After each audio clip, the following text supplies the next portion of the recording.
From the moment our eyes met, I knew nothing about my life would ever be the same, though I didn't expect everything to change because of one breathless moment, one panicked heartbeat, and one accidental kiss that wasn't supposed to happen. If you're watching this, stay with me until the end, because what started as a disaster turned into the one thing I never believed I deserved. And it all began on a rainy evening behind the gym, when she whispered, trembling, "What are you doing, broken bar? Did you just kiss me?"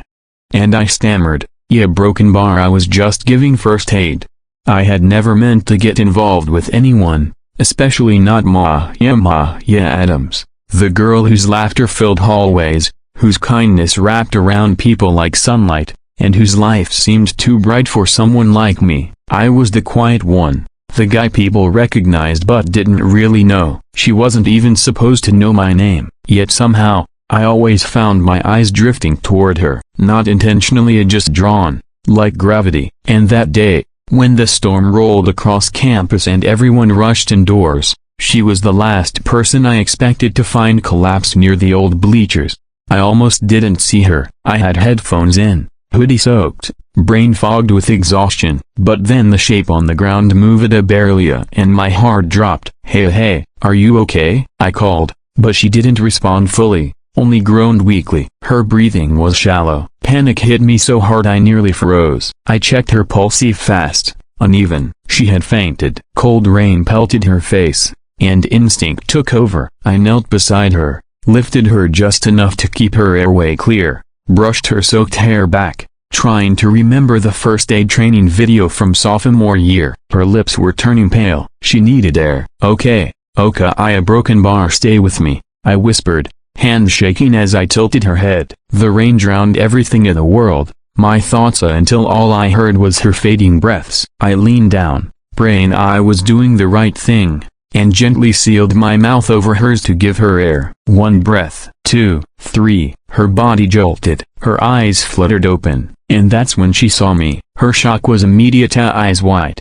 cheeks flushed despite the cold. What are you doing, broken bar? Did you just kiss me?" I stumbled backward, nearly slipping. "No, I mean yes, but not like that. I was giving first aid. You weren't breathing right. I swear I wasn't." She blinked rapidly, trying to sit up, shivering but very much alive. "You broken bar, you saved me?" "I think so," I said, still breathless, still unsure if I had just done something completely insane. Then suddenly, she started laughing, a soft, weak, but real, "That's a broken bar, the most dramatic way to meet someone. I've been told I have terrible timing," I muttered. But she smiled, really smiled, and something inside my chest clicked, like I had just unlocked a moment that my life had been waiting for. I helped her stand, draped my hoodie over her trembling shoulders, and walked her toward the building. She leaned against me, trusting me far more than she should have, and I couldn't understand why. By the time I left her with the school nurse,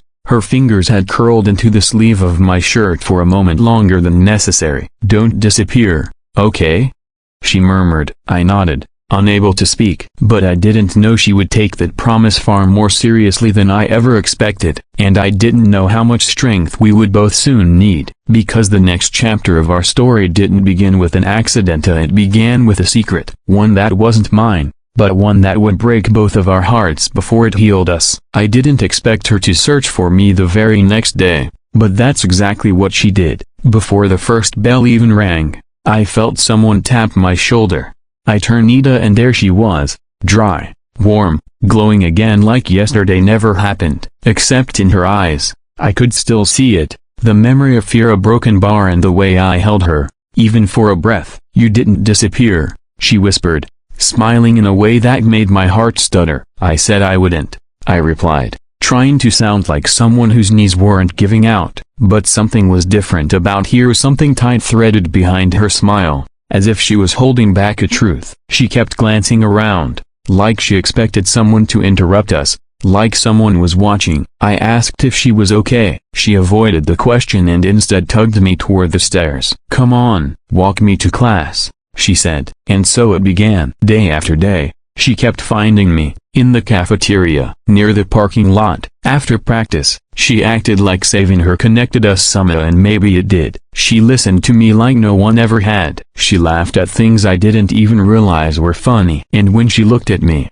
really looked at me, it felt like the world finally remembered I existed. But the more time we spent together, the more I sensed something was wrong. Some days she was her bright, unstoppable self. Other days she drifted off mid-conversation, like she was somewhere else entirely. She'd pull her sleeves down quickly, hide her phone whenever it buzzed, flinch at loud voices. Once, when I playfully touched her wrist, she jerked away like she'd been burned. "Ma, yeah, broken bar, what's going on?" I asked one afternoon, when she stared too long at the rain outside the library window, the same rain as the day she collapsed. She blinked hard. "Nothing, I promise," she lied. I didn't push her, but I watched her draw deeper into herself piece by piece, until one day she didn't show up. Not in class, not after school, not anywhere. That night my phone lit up with a message from an unknown number. "Can you come outside?" I didn't know where else to go. I threw on a jacket and ran. She was sitting on the curb near my building, arms wrapped around herself, eyes red from crying. When she stood, I saw the truth she had been hiding behind long-sleeve vests, finger-shaped bruises on her wrist. My stomach dropped. Someone had hurt her, someone she'd been afraid to tell me about. "Ma, yeah, broken bar," my voice cracked. She shook her head quickly. "I didn't want to scare you away. You were the only good thing I had. But I can't pretend anymore." She told me everything in a trembling voice. The controlling boyfriend she tried to leave, the threats, the panic attacks. The night she fainted in the rain wasn't random. She'd been running from him. She hadn't been able to breathe. When she finished, she waited for me to say something, maybe to judge her, maybe to tell her she should have told me sooner. I didn't. Instead, I stepped closer and held her carefully, gently, like she might break. "You don't have to go through this alone," I whispered. "Not anymore." She cried into my chest, not because she was weak, but because she finally wasn't alone. And in that moment, something shifted between us, something quiet but powerful. I realized that saving her wasn't about the breath I gave her in the rain. It was about being the person who stayed, the person who listened, the person who didn't walk away when things got hard. A week later, with support from her family, help from the school, and more courage than most people have, she finally cut ties completely with the person who hurt her. It wasn't easy. Healing never is. Some days she shook, some days she doubted herself. But she kept going, and I stayed beside her through all of it. Months passed, summer came, and one evening, as we sat on her porch steps watching the sunset paint the sky gold, she nudged me gently and smiled with the same warmth she had the day she woke up in my arms. "You know," she whispered, "I never thanked you properly, a broken bar, for saving me." "You don't owe me anything," I said. "You saved yourself. I just stood next to you." She shook her head softly. "You gave me the first breath I needed, a broken bar, and the strength to take the rest on my own."